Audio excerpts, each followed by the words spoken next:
Hi there, so what I've got here is the legendary Nagra SN reel-to-reel tape recorder, famously or reputed to have been commissioned from Kudalski by the CIA back in the 60s for clandestine operations.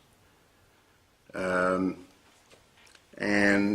here I got a whole lot of tapes recorded in the 1970s in India, Nepal and Thailand, Southeast Asia, and a few later on in Australia.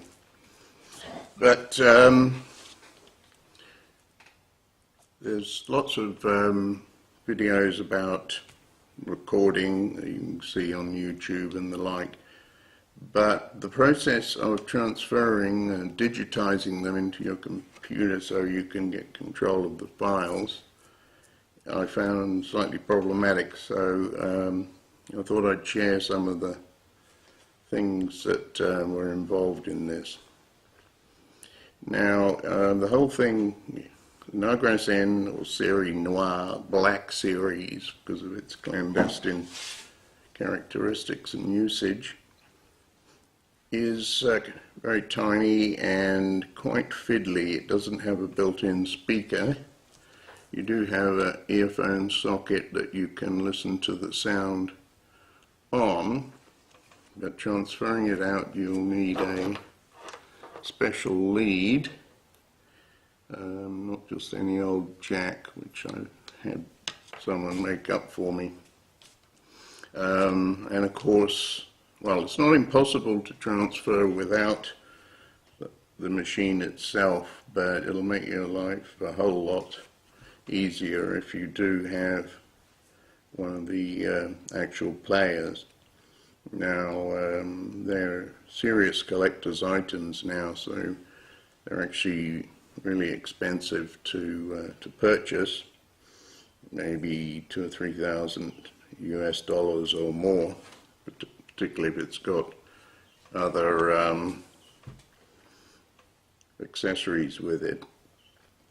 There were a few different models of the SN. This is the original SN, or nearly original, made back in the very early 70s, which is a mono recorder, and it has two different speeds, a high speed and a low speed, which will double its recording time if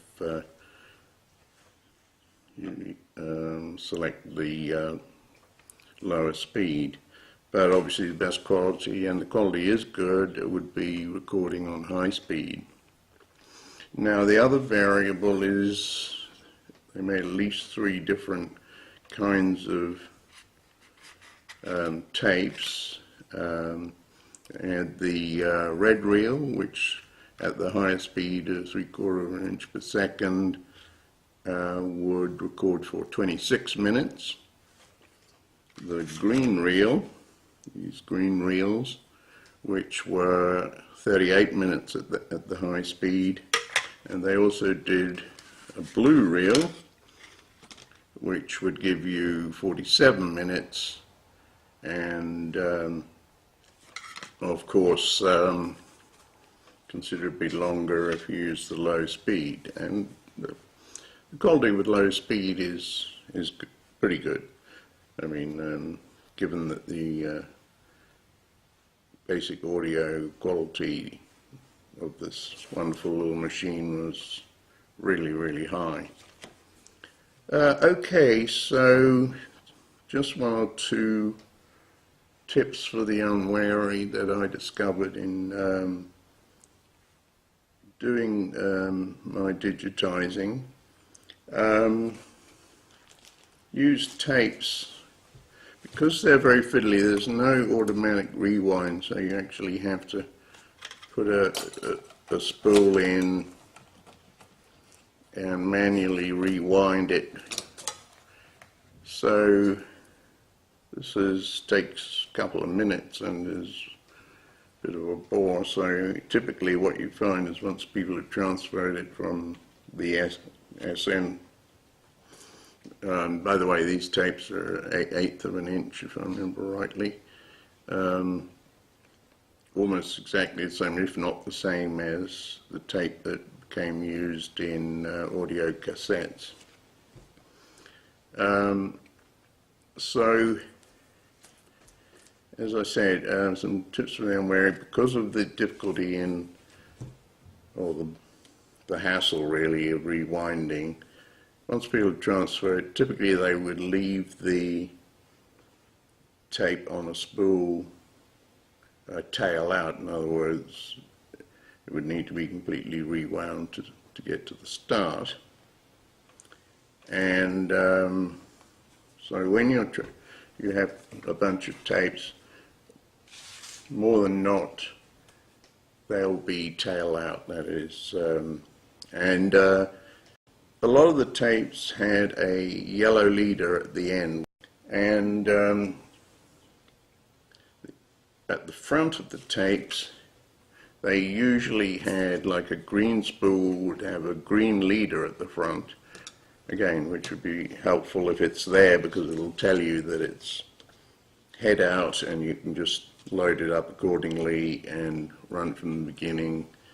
So a green, a red or a blue leader at the beginning and yellow at the end. That's the ideal, but the truth is that quite a lot of them, for one reason or another, do not have one or the other of those things.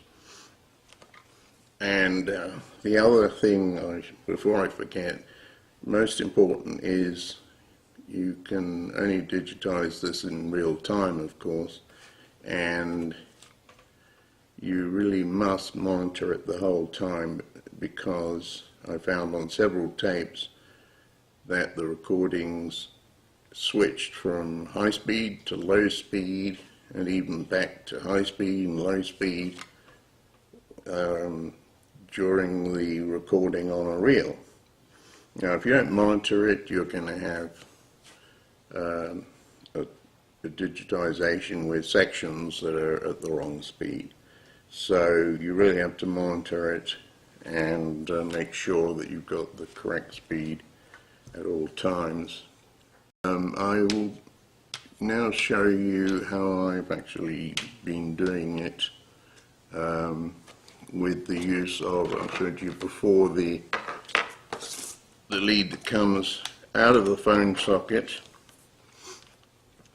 and I got a device made by Behringer which enables me to plug that into one of the input sockets and then into, by USB, direct into my computer, where I will be attempting to digitize them using, in my case, Audacity or whatever system suits. So that's it, basically. If you wanted to transfer, and believe me, there's very few, I couldn't find anywhere around the world that was still, for any money, that was still doing transfers. So it's quite an issue, particularly when you've got quite a lot, and even if you did find someone doing it, there'd be, of course, a charge, and that could be substantial. So, okay, I'll take us now to the actual digitization process. Okay, so I've now got the actual transfer set up, organized. Now, as you'll see on this, I need to check this tape. Looks like there's a little bit of recording, but most of it is blank. And it's on a blue reel. I think it's probably head out, and I'll try it at high speed rather than low speed. I use this to turn the little button from high speed to low speed and back.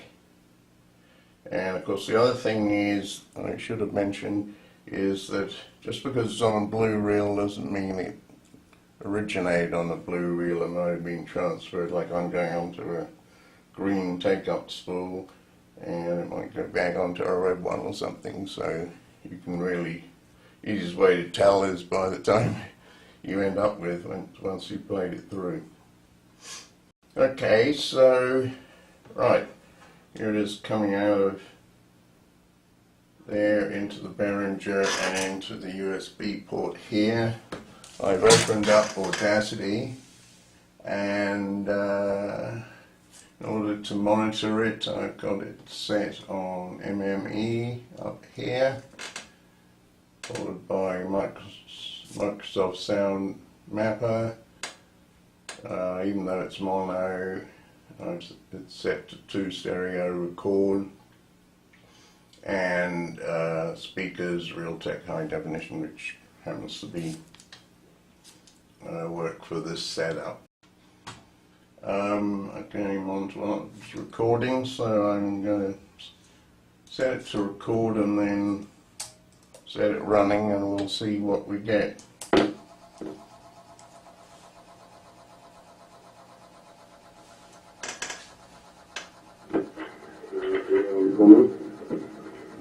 The Sunday Island bird sounds Shark Bay.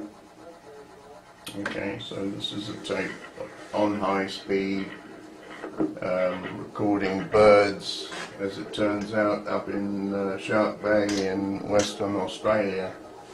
So that's now digitizing it, and I'm just doing a straight transfer. I'll do any playing around with the sound afterwards. Once it's, the main thing is to get digitized and get control of the thing, and then I don't have to worry any longer about the tape. I also recommend logging it. Usually I write on the box the reels come in, logging it as you go along.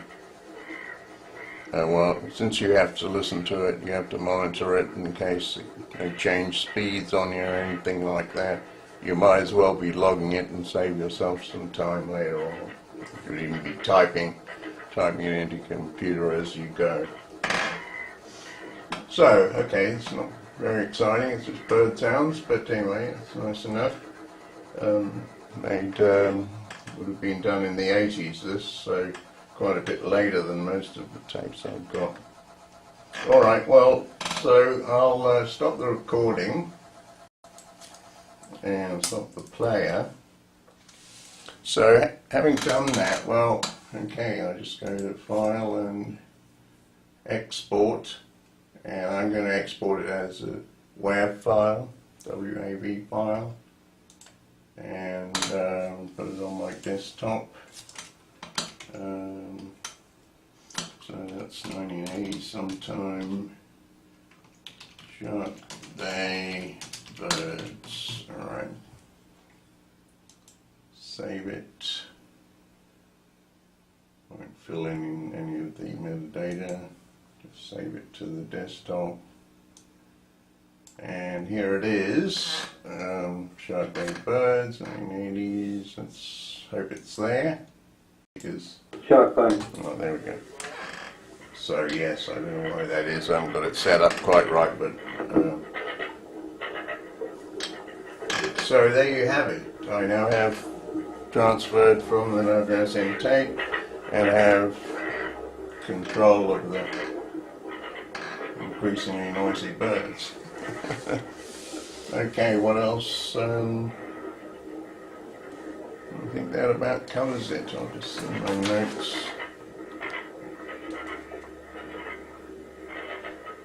Yeah.